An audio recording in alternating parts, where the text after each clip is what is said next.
Welcome back to your feel-good breakfast show, even more feel-good than usual this morning, and we are here for that. Mental Awareness Month happens every October here in South Africa, and at the forefront of mental health advocacy is none other than Kite Mental Health. They are there to help us, to help you right now. Dr. Ingrid Daniels, the organization's wonderful CEO, joins us alongside one of our most celebrated and wonderful actresses, Melanie Dubois, to round off our mental health discussion.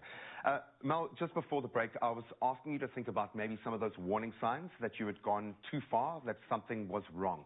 Looking back, we often only get the value of retrospect of these sorts of things, these journeys. Were there moments that you should have gone, hang on a minute, I need to speak to someone? Definitely. Well, for me, it was just before my divorce. And I was in such a dark place that those thoughts were there. I wanted to end my life. I didn't want to be here anymore.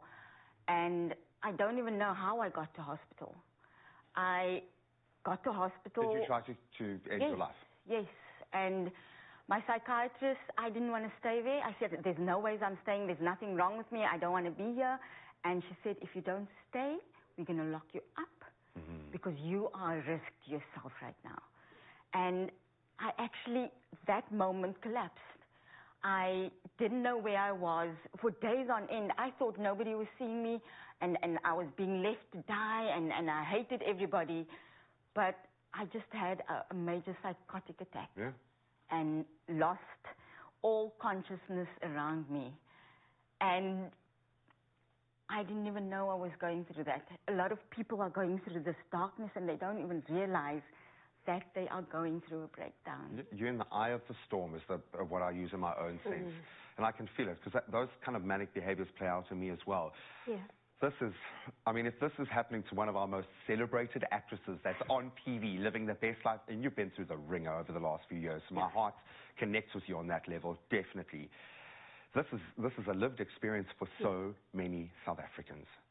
Absolutely. And I just want to applaud Melanie for being so brave and telling a story, because we need to tell more of these stories. Completely. Because everyone has, you know, we've come through COVID, and it was a leveler, because everyone was affected. And there are lots of Melanies out there. There are many stories out there of people living with mental health conditions who are, and sometimes too afraid to identify that they have a mental health condition, and don't often know where to go for help. Aren't empowered to take that step. Exactly, yeah. First step then, maybe let's talk about self. What's the first step for someone who is wanting to start this journey, has picked up on some of what's been said today and is ready to act? What should they do? Mel, what's been the biggest help to you? Look, I always say that my longest relationship has been my psychiatrist, but I know not everybody has access to that. Whether it be a social worker, whether it be a teacher. SADAG, and we've got their details up right now. Please do. Try and reach out to somebody. It's not always easy, but try. That first step, and you'll be amazed at how different you feel. I speak from my own personal experience. Yes. In terms of the sky is your canvas, an opportunity to plug into this movement. How can people connect to you and lean on your resources and get behind the Kite Festival this year? Because that is some feel-good energy right there. Absolutely. The Cape Town Kite Festival is a mental health moment, a positive. It's an amazing. I've been there with my kids. Moment. It's amazing. Yeah.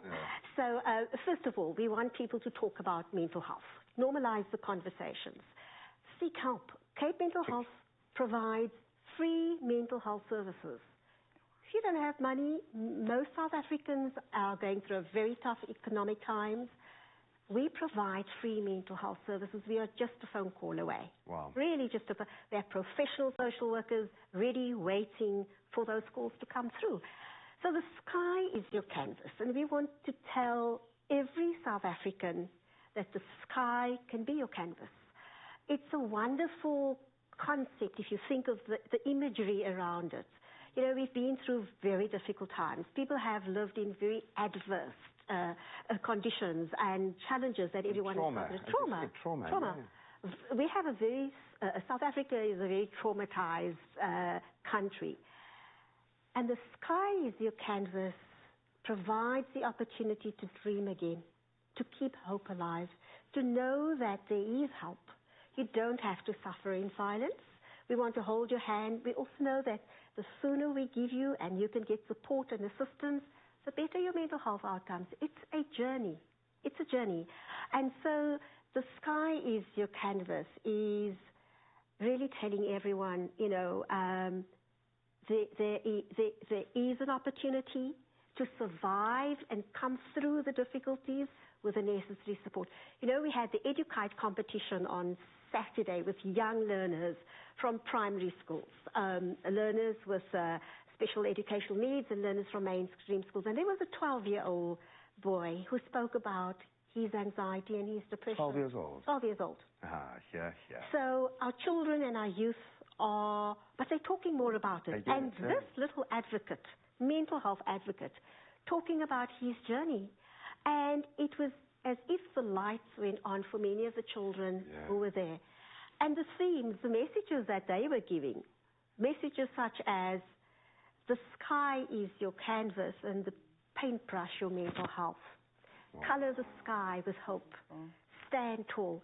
These are young learners at primary schools who had real little advocates talking about mental health.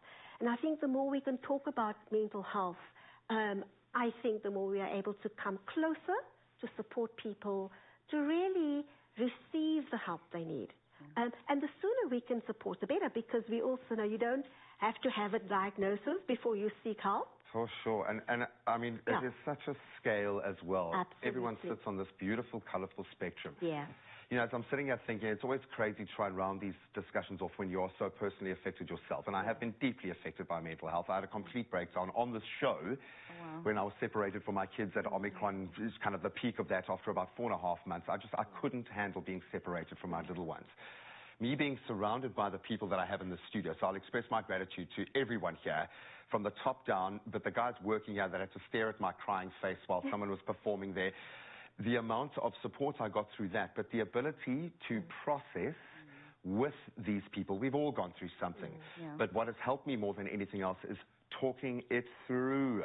You have to, as a man, as a woman, doesn't matter what that kind of true north is that you hold within your kind of culture, you've got to be able to talk about these things, to process for yourself, and then you help everybody. And then suddenly the next phase of your life begins, the second half of your life. So thank you so much to both of you for doing what you do every single day. If you need to speak to someone right now, go to capementalhealth.co.za as where you can get that initial connection. There is someone waiting to talk to you. They are incredibly well trained. There is zero judgment. They are just there to help you.